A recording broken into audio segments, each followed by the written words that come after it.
আপনার জন্য এখন অধীর আগ্রহে বসে রয়েছি সে দুপুর 2টা থেকে। এ পর্যায়ে বক্তব্য রাখবেন আমি সবিনয় অনুরোধ জানাচ্ছি আজকের আমাদের অনুষ্ঠানের মাননীয় প্রধান অতিথি বাংলাদেশ জাতীয়তাবাদী দলের ভারপ্রাপ্ত চেয়ারম্যান জনাব তারেক রহমান। তারেক রহমান স্যারকে বক্তব্য রাখার জন্য আমি সবিনয় অনুরোধ জানাচ্ছি। জি ধন্যবাদ। বিসমিল্লাহির রহমানির রহিম। আসসালামু আলাইকুম।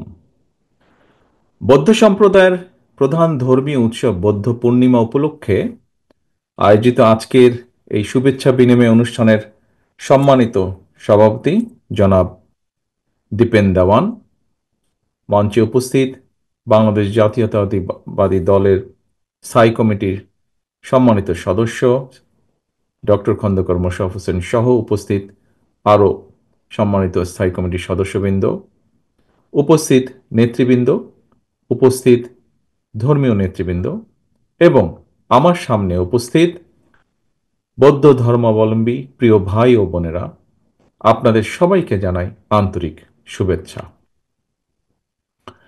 সারা বিশ্বের বৌদ্ধ ধর্মাবলম্বীদের কাছে বুদ্ধের জন্ম, বন্ধুত্ব লাভ এবং মহানির্বাপন এই ত্রিস্মৃতি বিজড়িত পূর্ণিমা তিথি বুদ্ধ পূর্ণিমা শুরুর প্রাক্কালে প্রথমেই আমি বাংলাদেশ সহ সারা বিশ্বের সকল বৌদ্ধ ধর্মাবলম্বী যারা যেখানেই রয়েছেন সকলের প্রতি শুভকামনা জানাই। প্রিয় উপস্থিতিবৃন্দ, বৌদ্ধ ধর্মের প্রধান ধর্মগুরু গৌতম বুদ্ধ তার অনুসারীদের জন্য ঘোষণা করেছিলেন পঞ্চশীল নীতি: অহিংস, চুরি না করা, মিথ্যে না বলা। এমন 5টি নীতি বা পঞ্চশীল নীতি হচ্ছে বৌদ্ধ ধর্মের মৌলিক শিক্ষা। এভাবে আমরা যদি দেখি, এভাবে প্রতিটি ধর্মের মানুষের জন্যই নিজ নিজ ধর্মের কিছু মৌলিক বিশ্বাস, নীতিমালা এবং নির্দেশনা রয়েছে। পৃথিবীতে সত্য, ন্যায় এবং মানবিক সমাজ প্রতিষ্ঠা করা হচ্ছে প্রতিটি ধর্মের, প্রতিটি সৎকর্মের মূল লক্ষ্য। সুতরাং একজন নাগরিক হিসাবে, একজন মানুষ হিসাবে, মানবিক মানুষ হিসাবে একটি বৈষম্যহীন গণতান্ত্রিক রাষ্ট্র এবং সমাজ বাস্তবায়নের জন্য সক্রিয় ভূমিকা রাখা আমাদের প্রত্যেকের নৈতিক দায়িত্ব। প্রিয় উপস্থিতিবৃন্দ, সব ধর্মের, সব মতের মানুষ আমরা যাতে সবাই একসঙ্গে মিলেমিশে একটি গণতান্ত্রিক রাষ্ট্র ও সরকার প্রতিষ্ঠা করতে পারি, এজন্যই রাষ্ট্র ও রাজনীতিতে গণতন্ত্র, গণতান্ত্রিক রীতি পদ্ধতির চর্চা এবং বাস্তবায়ন প্রয়োজন। কারণ দল, মত, ধর্ম, বর্ণ নির্বিশেষে সকল মানুষের নিরাপদ সহাবস্থান যদি নিশ্চিত করতে হয়, তাহলে একটি নিরাপদ মানবিক রাষ্ট্র ও সমাজ প্রতিষ্ঠার জন্য বিশ্বে এখন পর্যন্ত গণতন্ত্রই একমাত্র উত্তম বিকল্প। অতএব গণতান্ত্রিক বিশ্বের রাষ্ট্র ও রাজনীতিতে গণতন্ত্র বিরোধী যারা, তারা অপশক্তি হিসাবে কিন্তু চিহ্নিত। প্রিয় উপস্থিতিবৃন্দ, মানুষের গণতান্ত্রিক রাজনৈতিক অধিকার কেড়ে নিয়ে বাংলাদেশে বিগত 1.5 দশক ধরে যারা অথবা যে দলটি দেশে ফ্যাসিবাদী শাসন শোষণ চালিয়েছিল, বাংলাদেশের গণতান্ত্রিকামী জনগণের কাছে তাদেরকে কিন্তু বাংলাদেশের গণতান্ত্রিকামী জনগণ তাদেরকে অপশক্তি হিসাবে কিন্তু চিহ্নিত করেছে। এর ভিতরে গণতান্ত্রিক রাজনৈতিক চরিত্র হারিয়ে যে দলটি দেশ এবং জনগণ এবং গণতন্ত্রের বিরুদ্ধে অবস্থান নিয়েছিল, দেশের গণতান্ত্রিকামী জনগণ তাদেরকে এরই ভিতরে অপশক্তি হিসাবে চিহ্নিত করেছে। আমরা যদি 1971 সাল, 75 সালের 7ই নভেম্বর, 90 এবং সর্বশেষ 2024 সালে বীর জনতার রক্তক্ষয়ী অভ্যুত্থানের যে ধারাবাহিকতা, দেশের গণতান্ত্রিকামী জনগণ বর্তমানে দুটি বিষয় সম্পূর্ণভাবে একমত। এক, বাংলাদেশকে যাতে আর কেউ ভবিষ্যতে তাবেদার রাষ্ট্রে পরিণত করতে না পারে, এবং 2, গণতন্ত্র বিরোধী পলাতক তাবেদার অপশক্তি যাতে আর মাথাচাড়া দিয়ে উঠতে না পারে। এই দুটো বিষয়ে কিন্তু বাংলাদেশের গণতান্ত্রিক আমি জনগণ আর কোনো আপোষ মানতে রাজি নয়, আপোষ করতে রাজি নয়। একজন রাজনৈতিক কর্মী হিসাবে এটি আমি উপলব্ধি করি। প্রিয় উপস্থিতিবৃন্দ, বিএনপি সহ বাংলাদেশের পক্ষের প্রতিটি রাজনৈতিক দল জনগণের এই দাবির সঙ্গে সম্পূর্ণ একমত। আমাদের বক্তব্য স্পষ্ট। যারা বারবার সংবিধান লঙ্ঘন করেছে, দেশে অবৈধ সংসদ বা সরকার গঠন করেছে, যারা সংবিধান লঙ্ঘনের সঙ্গে জড়িত ছিল, তাদের প্রত্যেকের বিরুদ্ধে আইনগতভাবে ব্যবস্থা নিতে হবে। দেশের জনগণ, সরকার এবং রাজনীতিতে কোনোভাবেই গুম, খুন, অপহরণ, দুর্নীতি, লুটপাট, টাকা পাচারকারী, বর্বর বন্দিশালা আয়নাঘরের প্রতিষ্ঠাতা, পতিত, পলাতক, পরাজিত, অপশক্তির পুনর্বাসন চায় না এই বাংলাদেশের মানুষ। প্রিয় উপস্থিতিবৃন্দ, সম্মানিত নেতৃবৃন্দ, শুরু থেকেই বিএনপি বিভিন্ন সময় বিভিন্ন বিষয় জনগণের অভিপ্রায় এবং রাজনৈতিক দল হিসেবে বিএনপির অবস্থান বর্তমানে যে অন্তর্বর্তীকালীন সরকার তাদেরকে জানিয়েছে, জানিয়ে এসেছে, জানিয়ে যাচ্ছে। কিছু কিছু বিষয়ে সিদ্ধান্ত নেওয়ার ক্ষেত্রে আইনগত এবং রাজনৈতিক প্রক্রিয়া সম্পর্কেও জনসম্মুখে এবং সরকারের কাছে বিএনপির সুস্পষ্টভাবে মতামত তুলে ধরেছে। কারণ জনগণের প্রত্যক্ষ ভোটে একটি জবাবদিহিমূলক গণতান্ত্রিক সরকার প্রতিষ্ঠার স্বার্থে বিএনপি সহ ফ্যাসিবাদ বিরোধী দলগুলো অন্তর্বর্তীকালীন সরকারকে সফল দেখতে চায়। বিএনপি এই সরকারকে সফল দেখতে চায়। তবে এখানে একটি কথা রয়ে গেছে, সরকারের কার্যক্রম সম্পর্কে যাতে জনগণের সামনে একটা স্বচ্ছ ধারণা থাকে, এ কারণেই কিন্তু বিএনপি প্রথম থেকেই অন্তর্বর্তীকালীন সরকারের কাছে তাদের একটি কর্ম পরিকল্পনার পথ নকশা ঘোষণার আহ্বান বারবার জানিয়ে আসছে।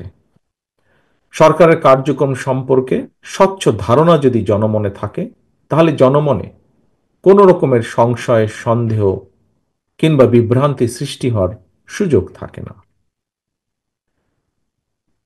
প্রিয় উপস্থিতিবৃন্দ, এবার আমি দেশের আমার সামনে আমি এখান থেকে দেখতে পাচ্ছি অনেকগুলো গণমাধ্যম কর্মীরা আছেন, গণমাধ্যমের বন্ধুরা আছেন।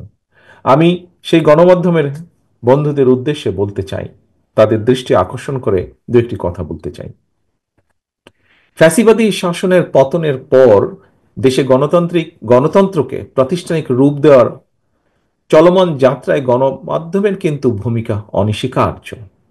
গণমাধ্যমে দেশ বিদেশের প্রতিদিনের চালচিত্র দৃশ্যমান। আমরা সারা পৃথিবীর কখন কোথায় কি ঘটছে মুহূর্তে আমরা গণমাধ্যমের মাধ্যমে দেখতে পাচ্ছি, জানতে পাচ্ছি। তবে চলমান এই ঘটনাগুলি যেগুলা, তার পাশাপাশি ফ্যাসিবাদী শাসনের যে দুষ্কর্মগুলো প্রতিনিয়ত গণমাধ্যমে প্রচার এবং জনপরিসরে আলোচনার কিন্তু রাখা দরকার। গত 15 বছর যা হয়েছে, জুলাই আগস্টে যা হয়েছে, এগুলো গণমাধ্যমের মাধ্যমে জনগণের মধ্যে, জনগণের সামনে প্রতিনিয়ত আলোচনায় রাখা দরকার। ফ্যাসিবাদী শাসনকালের বর্বরতার যে চিত্র যদি আমরা প্রতিনিয়ত স্মরণ রাখতে পারি, তাহলে একদিকে যেমন দেশে কার্যকর গণতন্ত্র উত্তরণের পথ সুগম করবে এটি, ঠিক একইভাবে অপরদিকে ফ্যাসিবাদ বিরোধী রাজনৈতিক দলগুলোর মধ্যে কেউ বিভেদ বা বিরোধ উস্কে দিতে সক্ষম হবে না। এজন্য এই প্রসঙ্গে আমি ফ্যাসিবাদ শাসনের সময়কালের একটি বিষয় সম্পর্কে সবার দৃষ্টি আকর্ষণ করতে চাই। এখানে বেশ কিছু বক্তা এই বিষয়টি সম্পর্কে কিন্তু উল্লেখ করেছেন তাদের বক্তব্যে। প্রিয় উপস্থিতিবৃন্দ, আপনাদের অনেকেরই নিশ্চয়ই মনে আছে, যেহেতু আপনারা এখানে উল্লেখও করেছেন, এর বাইরেও যারা আছেন বক্তব্য রাখেননি, শুনেছেন বক্তব্য, আপনাদের নিশ্চয়ই অনেকেরই মনে আছে ফ্যাসিবাদ শাসনের দীর্ঘ 1.5 দশকে বিভিন্ন সময় দেশে জঙ্গি নাটক কিংবা ধর্মীয় ভাবে যাদেরকে সংখ্যালঘু গোষ্ঠী বলা হয় তাদের উপরে সুপরিকল্পিতভাবে হামলা চালিয়ে সেই যে পলাতক স্বৈরাচার তাদের ফ্যাসিবাদী শাসন শোষণ থেকে জনগণের দৃষ্টি, তাদের লুটপাট থেকে জনগণের দৃষ্টি অন্যদিকে রাখতে চেয়েছিল, ভিন্ন দিকে প্রবাহিত করতে অপচেষ্টা চালিয়েছিল তারা।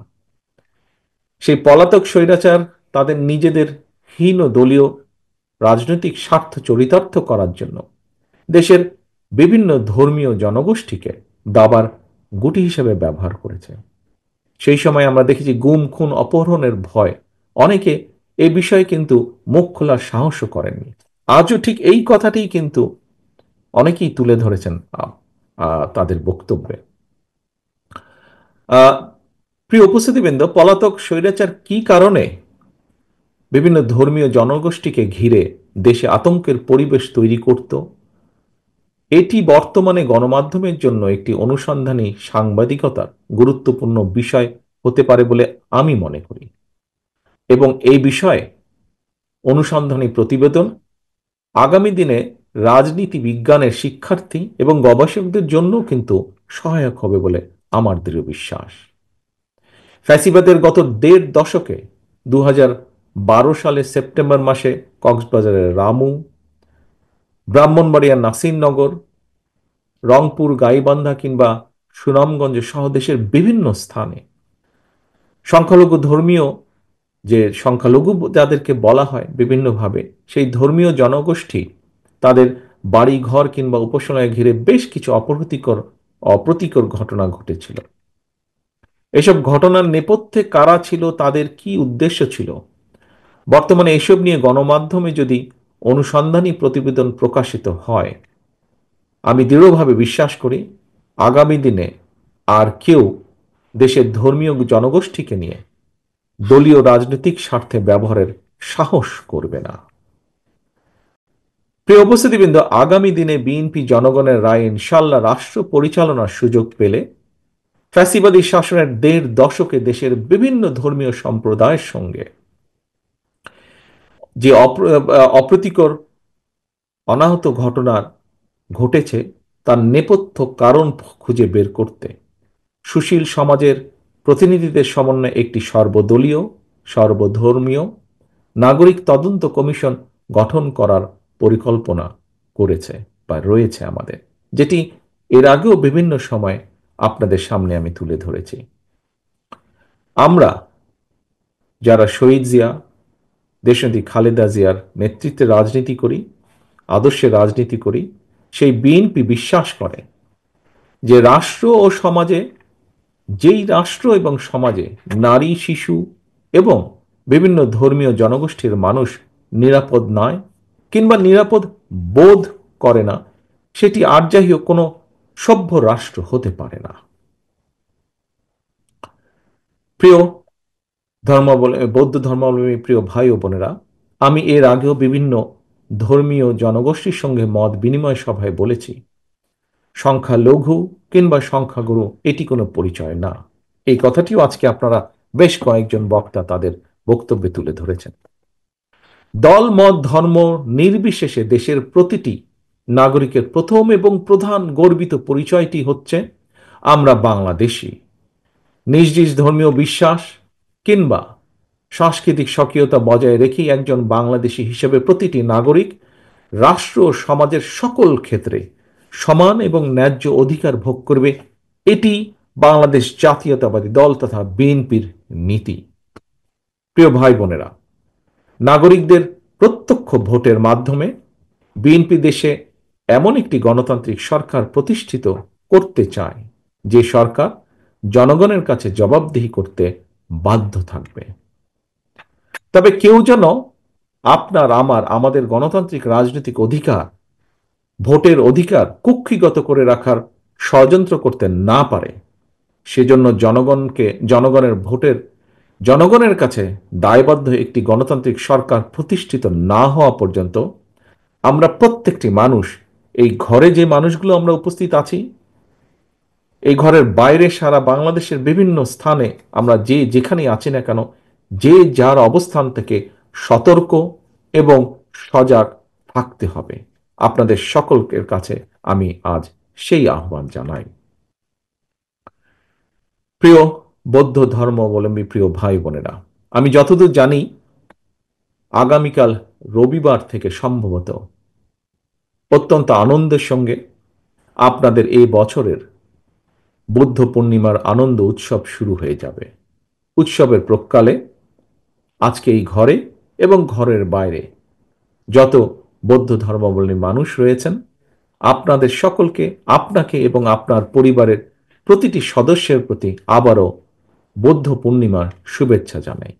আপনাদের উৎসব, আনন্দ, আয়োজন সুন্দর হোক, সফল হোক, এই প্রত্যাশা রেখে আমি আমার বক্তব্য এখানেই শেষ করছি আজকে। আল্লাহ হাফেজ। বাংলাদেশ জিন্দাবাদ। বাংলাদেশ জাতীয়তাবাদী দল জিন্দাবাদ।